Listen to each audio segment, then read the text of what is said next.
Yang positif itu ada 112 orang, yang diantaranya adalah 57 itu dari pegawai Rumah Sakit Karyadi.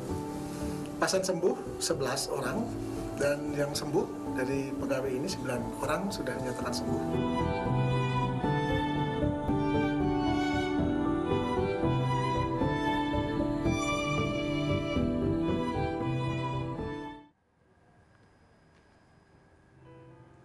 Saudara, kembali bersama saya di Prime Show with Ira Kusno, dan stigma yang dilekatkan kepada kasus positif COVID-19 juga menjadi momok di masyarakat. Tamu saya berikut adalah seorang tenaga medis dan juga seorang suami dari istri yang meninggal karena kasus positif COVID-19. Yang membuat kita miris adalah jenazah istrinya, yaitu perawat Nuria Kurniasih. Setidaknya sempat ditolak masyarakat untuk dimakamkan di 3 lokasi. Selamat malam Pak Joko. Selamat malam Mbak. Iya Pak Joko, kami turut berduka cita atas meninggalnya istri Anda kurang lebih 2 minggu yang lalu ya Pak. Iya, terima kasih Mbak. Pak, setelah 2 pekan Mbak Nuria almarhumah meninggal, ini bagaimana kondisi keluarga saat ini? Tentunya kami disini dengan Mbak.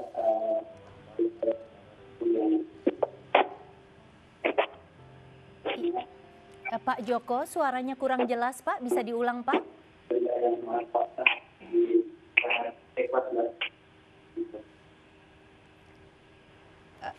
Saya tidak bisa mendengar suara Bapak dengan jelas, bisa? Apakah ini ada gangguan teknis? Oke, baik, kita coba lagi ya Pak. Bapak jelas mendengar suara saya Pak? Iya, jelas Mbak. Ya, ini di gambar kami ada foto Bapak bersama almarhumah istri ini Pak. Sekarang ketika istri sudah meninggal 2 pekan ya Pak, kan sebelumnya Bapak sempat mengatakan anak-anak itu mengalami trauma karena jenazah ibunya sempat ditolak warga, juga khawatir anak-anak akan dikucilkan, Bapak khawatir akan hal ini begitu ya.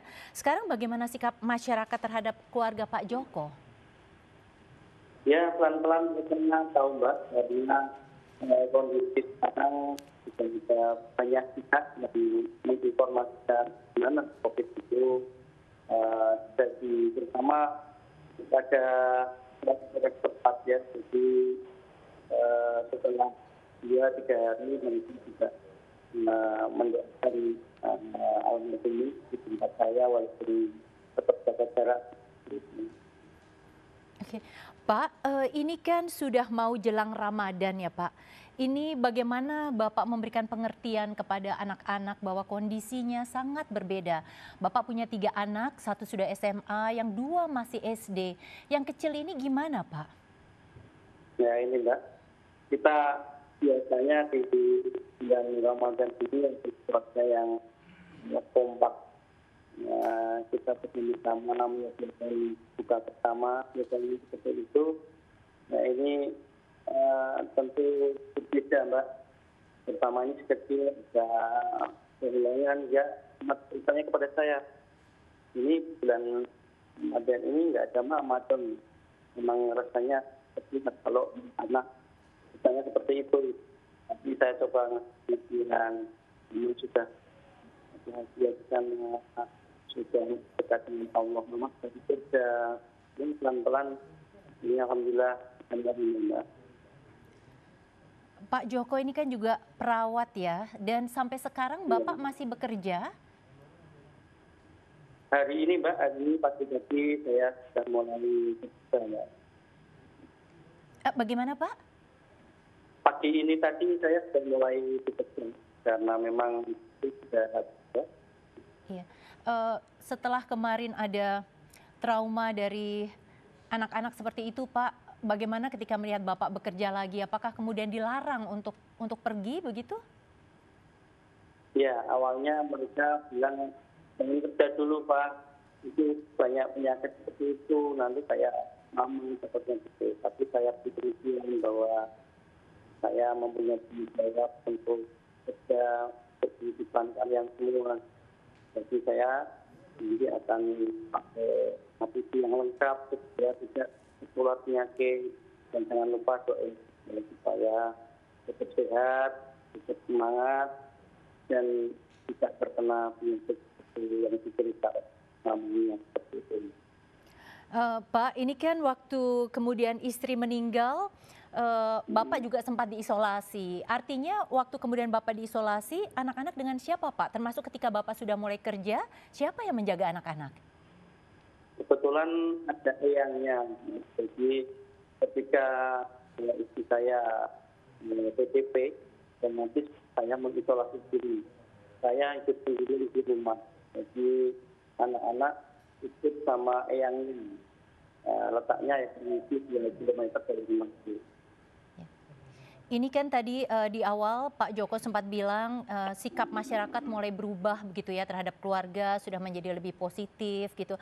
Tapi untuk ke anak-anak sendiri gimana Bapak terus membesarkan hati mereka? Sejak awal ketika mamahnya mengalami perburukan, saya sudah mulai edukasi ke anak-anak, Mbak. Jadi awal saya berkaitan bahwa manusia itu semuanya akan terpilih dengan kuasa. Pelan-pelan saya kemudian mereka awalnya nangis semua di kondisi mama itu sudah mulai menurun, kemudian pelan-pelan dan pada akhirnya ketika mamanya meninggal ya tentu menyesok karena apa?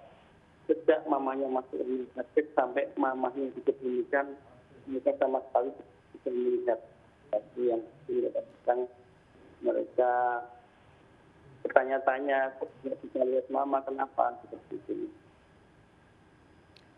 Pak Joko, ini dengan pengalaman seperti ini Pak, apakah ada pesan-pesan untuk masyarakat Pak? Apalagi ini kan kita sudah mau jelang Ramadan dan banyak tenaga medis termasuk seperti Bapak dan kemudian juga supporting, cleaning service, supir ambulan yang tidak bisa berkumpul bersama keluarga. Bapak ada pesan Pak untuk masyarakat termasuk dari berdasarkan pengalaman Bapak? Iya, saya akan berpesan ini penting sekali bagi masyarakat. Jangan kita perhatikan kepentingannya terjadi pada saya. Ya, ini stigma yang buruk. Pengalaman saya yang terakhir, masyarakat perlu diedukasi sampai tidak ke hal-hal yang itu tentu pihak-pihak terkait di bidang kesehatan untuk apakah dan yang lainnya harus diedukasi karena nantinya anak kami sudah masuk sekolah pun jangan sampai nanti diisolir oleh teman-temannya seperti itu. Kemudian untuk kesehatan dan tenaga yang terkait dalam penanganan COVID, tetap semangat, tetap energi positif harus dijalankan supaya imun kita juga baik, kita tetap kuat, semangat seperti itu. Pak Joko Wibowo, terima kasih sudah berbagi bersama kami malam hari ini di Prime Show with Ira Kusno. Sama-sama Mbak. Pemirsa tetaplah bersama kami karena sesaat lagi kami akan kembali bersama Ustadz Wijayanto. Kita membahas bagaimana kemudian Ramadan di saat pandemi COVID-19 seperti saat ini. Tetaplah bersama kami sesudah komersial berikut ini. Saya minta tolong diberikan motivasi semua. Ya, semangat. Kanan. Semangat.